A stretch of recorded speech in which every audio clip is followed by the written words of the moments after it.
तो आज के विषय में इजराइल गाजा के बारे में, साथ ही इजराइल ईरान युद्ध, मध्य पूर्व के बारे में, इस शांति समझौते, मिस्र गाजा शिखर सम्मेलन के महत्व के बारे में, क्या इसे आगे बढ़ाया जा सकता है। अब एक निष्कर्ष में हम जानते हैं कि ट्रंप ने सचमुच कहा है कि अमेरिकी सेना को हस्तक्षेप करना चाहिए। मैंने इस बारे में पहले एक वीडियो बनाया था, यानी ये सबमिट एक युद्ध विराम है जो उन्होंने किया है और वे इन बंधकों को वापस पाना चाहते हैं। इसी तरह इजराइल को थोड़ा और समय चाहिए और फिर संयुक्त राज्य अमेरिका और अरब देशों के समर्थन आधार को इस नरसंहार में बदल दिया जाना चाहिए। यह सब छवि निर्माण की एक प्रक्रिया है। क्या हम इसे इस तरह नहीं देख सकते?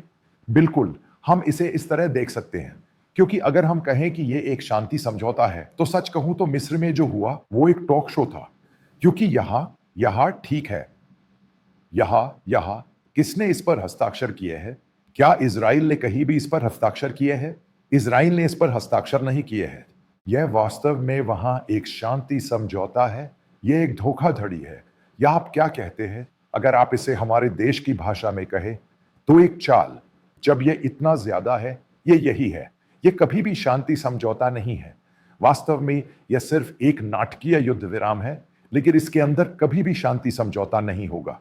इजराइल की वजह से उसके बाद हम देख सकते हैं कि इस देश की लगभग 50% जमीन इजराइल के हाथों में रहे।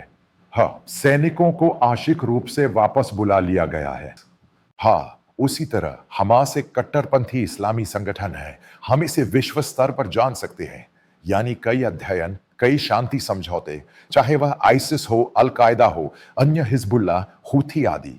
एक सभ्य देश जो कहता है कि ये एक शांति समझौता है, इन लोगों के साथ कैसे आगे बढ़ सकता है? इजराइल एक लोकतांत्रिक देश है। वास्तव में ठीक है, हम वहां हैं, हम वहीं हैं। इजराइल केंद्रीय बिंदु क्या है? मैं एक बात कहना चाहता हूं, जिन्हें इतिहास पढ़ना है उन्हें पहले यहूदी इतिहास पढ़ना चाहिए, समझें कि वे क्या हैं। अब अगर आप इस आदमी के सवाल का जवाब देंगे तो यह काम नहीं करेगा, यह व्यर्थ है, क्योंकि हिजबुल्लाह ने अब तक सब कुछ स्वीकार कर लिया है। फिलहाल ये सिर्फ इजरायली हथकंडे हैं। वे साफ सुथरे हैं और उन्हें पता है कि क्या करना है। अमेरिका पूरी तरह आश्वस्त है। अब सच कहूं तो मैं इसमें एक बात और जोड़ना चाहूंगा। भारत सरकार अभी भी यह नहीं समझ पा रही है कि अमेरिकी चाल क्या है। असल में इसकी वजह यह है कि इसके बाद वे गाजा में दूसरे लोगों पर गोली चलाते हैं और उन्हें मार डालते हैं। वे इसका वीडियो बनाते हैं और इसे दुनिया भर में प्रकाशित करते हैं, यानी युद्ध विराम की बात कहकर इन 10 या 20 देशों के राष्ट्राध्यक्ष इस पर हस्ताक्षर कर देते हैं। फिर इसे लागू करने के लिए वे तुर्की और मिस्र से अरब देशों के सामने इसे लागू करने को कहते हैं। कतर को भी सौंपा जा रहा है। मुझे यह पहली घटना में मिला। इसमें यह जिसे उद्देश्यपूर्ण कहा जाता है, उसे सैन्य उद्देश्यपूर्ण कहा जाता है। अब इजराइल को थोड़ा और समय चाहिए, क्योंकि उन्हें रणनीतिक रूप से कुछ चीजें सीखने और समझने की जरूरत है। इसी तरह उन्हें हमास की ताकत को भी थोड़ा और समझना होगा। इसी तरह वैश्विक स्तर पर कितने प्रतिशत इस्लामी देशों को इस हमास को हमासी समझना चाहिए? मुझे लगता है यही रणनीति है। हम में से कई लोगों को बस इसके बारे में बहुत सरलता से सोचने की जरूरत है। सच कहूं तो क्या इजराइल ने कतर पर हमला नहीं किया था? संदेश क्या था? वही संदेश जो इजराइल ने दिया था। क्या अमेरिका को पता था? अमेरिका को पता चलने के बाद ही उसने इजराइल और कतरियों पर हमला किया। अमेरिका ने स्वीकार किया कि उन्होंने जो कहा था उसके अनुसार किया। हमारे देश ने यह सब कहा। बात सिर्फ इतनी ही नहीं है। मिस्र में फिर यह शिखर सम्मेलन से पहले उनके 3 प्रधानमंत्रियों और फिर 3 राजनीतिक लोगों को एक कार दुर्घटना में टक्कर मार दी गई। कोई नहीं जानता कि उन्हें किसने मारा। खैर, यही तो संदेश है। मिस्र को कतर से पहले उन्होंने कतर पर हमला किया और फिर उसे मिस्र में ही छोड़ दिया, और फिर आपने इन तीनों के साथ उन्हें खत्म कर दिया। दोनों की हालत गंभीर हो गई और वे अस्पताल में पड़े रहने लगे। तो पसली योजना क्या थी? मैंने पूछा कि यह कैसे हुआ। हाँ, क्योंकि मुझे यकीन नहीं हो रहा। एक घटना वे कह रहे हैं कि इस दुर्घटना में सिर्फ लोग नहीं, बल्कि कतर के 3 वरिष्ठ वार्ताकार शामिल हैं। अगर वे मिस्र आ रहे हैं तो यह एक घटना है। वे सभी अत्यधिक सुरक्षित हैं। यह कोई कार दुर्घटना या अचानक हुई घटना नहीं है। यह कुछ भी नहीं है। यह कुछ भी नहीं है। इसे छीन लिया गया। यही मैंने कहा। अब इसमें कुछ रहस्यमय है। यह बहुत सरल है। क्या हुआ? 2 साल से कतर मध्यस्थता कर रहा है। कतर ने शुरू से ही कहा था कि वह बंधकों को रिहा करेगा। आपने ऐसा क्यों नहीं कहा? नहीं, इसमें एक बात है। अब बंधकों से संबंधित कई अन्य मुद्दे हैं। बस इतना ही नहीं, अगर इन बंधकों को अचानक रिहा कर दिया जाता है तो इजराइल इस तरह हमला नहीं कर पाएगा। बेशक इजराइल बंधकों को जल्दी रिहा कर देगा, यह सच है। यह एक सुनियोजित ऑपरेशन है। अब एक दूसरा बंधक है। अगर वे इसे रिहा कर दे हैं तो क्या इजराइल हिजबुल्लाह को हरा सकता है? नहीं। क्या इजराइल ईरान को हरा सकता है? नहीं। क्या इजराइल सीरिया को हरा सकता है? नहीं। क्या मोसाद पर्दे के पीछे काम कर रहा था? वह एक यह सब बाहर है। क्लासिक अंदरूनी भाग को यही कहते हैं। यह कोई काल्पनिक चीज नहीं है जिसे व्यावहारिक रूप में दिखाया जाए। सच में, हां, वह कई दिन पहले वहां गए थे। वह ईरान के अंदर गए, वहां एक जगह बनाई, घुसपैठ की और ये सारे उपकरण लाए और फिर उन्होंने सच बताया। उन्होंने 12 से 13 दिनों तक उस पर नजर रखी। वह ईरान के ऊपर गए और उसे मार गिराया, क्योंकि उस एक मामले में उसके अंदर बहुत सारी रक्षा प्रणालियां थी। मैं सबसे ज्यादा सहमत हूं। एक घटना है कि यह यहूदी जासूसी संगठन, जो बहुत यहूदी है, ईरान के अंदर गया और ड्रोन लगाए और उनके प्रमुख सैन्य नेताओं को एक ही बार में मार गिराया और इजराइल ने उन पर हमला किया और उन्होंने कहा कि यह एक योजना थी। अगर आप अगली योजना कहें तो यह भयानक है। भयानक खुफिया जानकारी, वास्तव में भयानक। अगर आप उनका मोसाद कहें तो यह भयानक है। क्या आप जानते हैं कि वे मोसाद के बारे में क्या कहते हैं? वे कहते हैं सबसे अच्छी हत्या मशीन। हां, वे कहते हैं हत्या मशीन। क्या योजना है? उन्होंने वही किया। ईरानी राष्ट्रपति मसूद पेशकान 300 किलोमीटर दूर गुप्त रूप से एक जगह गए और वहां के सैन्य नेताओं से मिले, जिनमें रणनीतिक लोग भी शामिल थे, और फिर उन्होंने उनका पता लगाया। फिर अगली घटना घटी। मैं इसे इसलिए पढ़ रहा हूं क्योंकि ये रोमांचकारी नहीं है। इसमें कोई है। मैंने वह किताब नहीं पढ़ी जो मैंने कहा था। मैंने इसे पढ़ा। यह बहुत दिलचस्प नहीं है।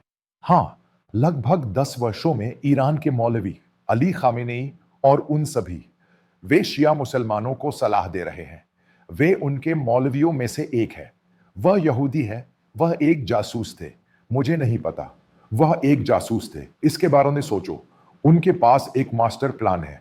वे बहुत विकृत हो चुके हैं। उनके अंदर ये सभी लोग हैं। ठीक है, वे सभी। अब देखते हैं कि मिग नामक विमान क्या है। वह मिग विमान सद्दाम हुसैन के जमाने में रूस से इराक लाया गया था। सच कहूं तो अगर आप ऐसा कहें तो यह बहुत आसान है। वहां यहूदी लोग भी हैं। एक पायलट, एक यहूदी, नीचे आया और बोला, मुझे पहले अपने परिवार को लाना है।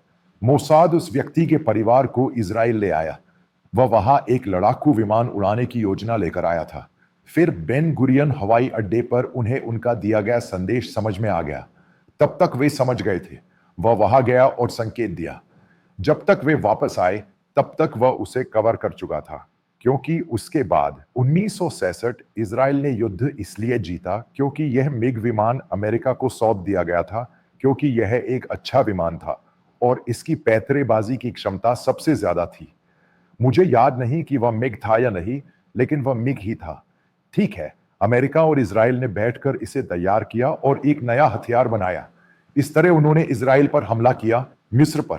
जहां तक मैं समझता हूं, यह वैसा ही है जैसा अली खामेनी के बैठने पर होता है, जिस विमान ने उसे टक्कर मारी। वे जानते हैं कि वे उन्हें मारना चाहते हैं। अमेरिकियों ने वीटो कर दिया। सबने गलती की। इसलिए यह समझना जरूरी है कि यह युद्ध अभियान किसी पारंपरिक युद्ध से कहीं बढ़कर है। इसके अंदर तकनीक और दिमाग, यानी दिमाग और बुद्धि से युद्ध।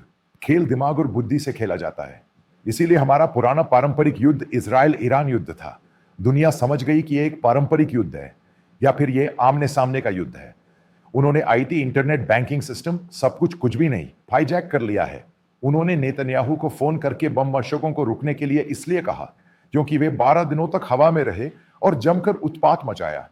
उत्पात मचाने के बाद उन्होंने अपनी सेना, अपनी अर्थव्यवस्था, अपने संभावित बुनियादी ढांचे को पूरी तरह से नष्ट कर दिया। उनके पास अब तक जो भी विमान थे, यानी सेना, उनके पास F-14 तक है। जो विमान अमेरिका ने उन्हें पहले दिए थे, वे अब तक उनके पास है। और यही बात भारत के मिग 930 के लिए भी लागू होती है। वह उनके हाथ में है। वे इसे उड़ा भी नहीं सकते थे, यानी वे अपने अड्डे से बाहर भी नहीं निकल सकते थे। इजराइल कोई छोटा देश नहीं है। उन्हें समझने की जरूरत है। बस यह ध्यान दीजिए, हम अब अमेरिका में रहते हैं। मुझे हमेशा से पता है कि यहां एपैक नाम का एक संगठन है। एपैक ये ज्यादा जीना जानता है। अमेरिकी आईएस और पब्लिक अफेयर्स कमेटी बहुत शक्तिशाली है और ये यहूदी लॉबी है। खैर, हर साल फिर इजरायली राष्ट्रपति प्रधानमंत्री यहां आएंगे और उन्हें संबोधित करेंगे। अमेरिकी राष्ट्रपति भी आएंगे। बात यह है कि हम अपने हैं, हम अपने आकार के नहीं हैं। समस्या यह है कि हम क्या है। इसमें सबसे अहम बात यह है कि यह अविश्वसनीय रूप से शक्तिशाली है। यहूदी समुदाय वैश्विक है। यह व्यापारिक निवेशक है। यह व्यापारी है। फीनिक्स की किताब में कहा गया है कि यह व्यापारी है। इसी तरह सऊदी अरब में भी यह वैश्विक है और यह किसी को नहीं बताते। एक घटना है जो उन्होंने किसी को नहीं बताई। नया शहर ऐसा होता है। अमेरिका से लाए गए ये सभी लोग यहूदी है। ये जेरेड है, ये जेरार्ड है, ये रूढ़िवादी है। ये सऊदी अरब में ही निवेश करता है। जरा सोचो, इसका सबसे बड़ा निवेश सऊदी अरब है। इसका सबसे बड़ा दोस्त ये एमबीएस है, मोहम्मद बिन सलमान। जरा सोचो, ये बेवकूफ इन लोगों को क्या बता रहे हैं, ये क्या कर रहे हैं। इन्हें बताओ कि यह हकीकत है। फिर एक बात, इसमें एक और बात है।